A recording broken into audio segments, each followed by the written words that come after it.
Iniharap na po sa National Bureau of Investigation ng mga pulis at miyembro ng AFP na nakabantay sa checkpoint noong mangyari ang madugong enkwentro sa Atimonan, Quezon.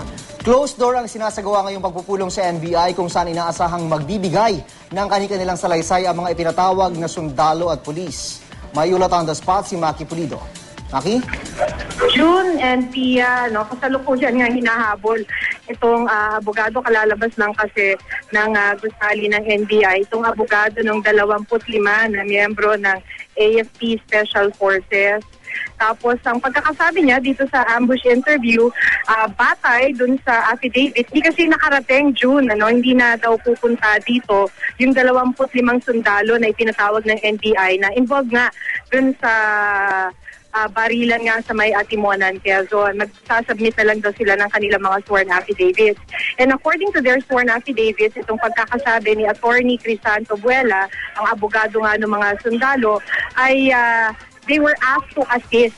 Parang hiningi raw ng PNP na tumulong ang SF dito sa operasyong ito dahil daw ang pagkakapaliwanag kaya hiningi ang tulong ng mga SF ay dahil yung kanilang inaabangan dito sa operasyon na ito ay fully armed o talagang may mga bitbit na malalakas na kalibre ng baril kaya daw hiningi ang kanilang tulong. Sa mga sworn affidavits daw ng mga abogado, sinabi din itong si Attorney Crisanto Buela, it was a legitimate operation, isang operasyon daw na di umano, according to Attorney Buela, ay ipinatawag ni Superintendent Hansel Marantan, yung intel ng PNP Region 4.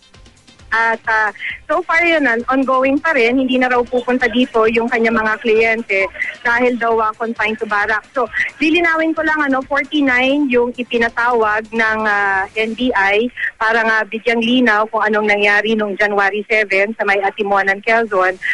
Pero so far, 13 pa lamang yung nandito, no? At most of them are from Atimonan, mga Atimonan police na dumating dito sakay ng poster. Pero nga katulad ng pagkakasabi ninyo, closed door at ang mga media ay nandito pa lamang sa labas, hindi pinapayagan na makapasok sa loob ng gusali kung saan nga isinasagawa yung pag-ano ng kanilang mga salaysay.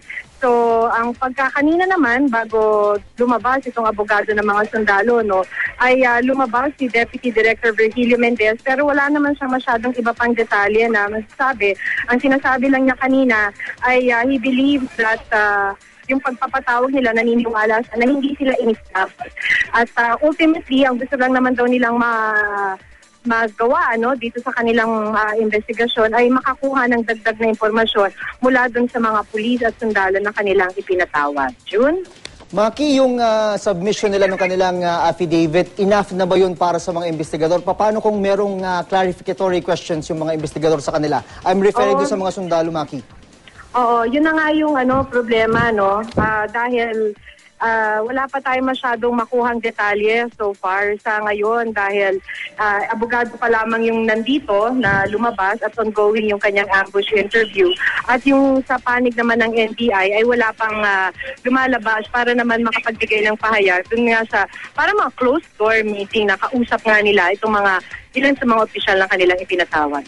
Mga ibang dumalo, Maki, ay nandyan pa rin sa NBI headquarters? Nandito pa din, June. Siguro mga dumating sila dito, mga past 9. At ang pagkakasabi sa atin, dahil ilang beses nating tinanong sa mga pulis na to, pero walang gustong magsalita.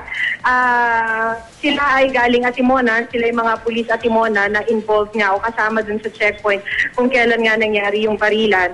At so far, but this one is not yet confirmed, dumating din maging si Regional Police Director, Chief Superintendent James Melad.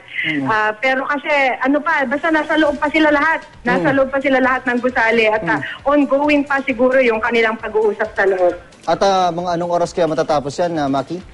The whole day daw Oo. Basta they have the whole day, they will wait for the people that they invited. Tapos, basta matatapos, kung matatapos, hindi naman nila to binibigyan ng deadline na oras at least ngayong araw. Itong, Maki, itong pagpapatawag dito sa mga nagman doon sa checkpoint, ito na ba yung last na missing piece na sinasabi ng NBI? Kasi sa mga naunang interview, sinasabi nila 75% na silang complete sa kanilang investigation, Maki?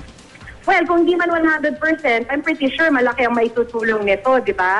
Kasi nga, makukuha nila, mapagtatagpi-tagpi nila, maliban nga dun sa nakuha nila lang mga physical evidence, makakuha man lang sila ng testimonial evidence dun sa, na makakatulong sa kanilang investigasyon. Pero kung yan nga yung susi, para matapos na talaga yung investigasyon, para malaman if it was a rub out or a shootout, ayan pa rin ang hanggang sa ngayon ay hinihintay natin dito sa NBI. Sige, Maki, kung meron pa mga lumabas na mahalagang detalye, balikan ka namin. Maraming salamat. Si Maki Pulido, nag-uulat po yan mula sa NBI Headquarters sa Maynila.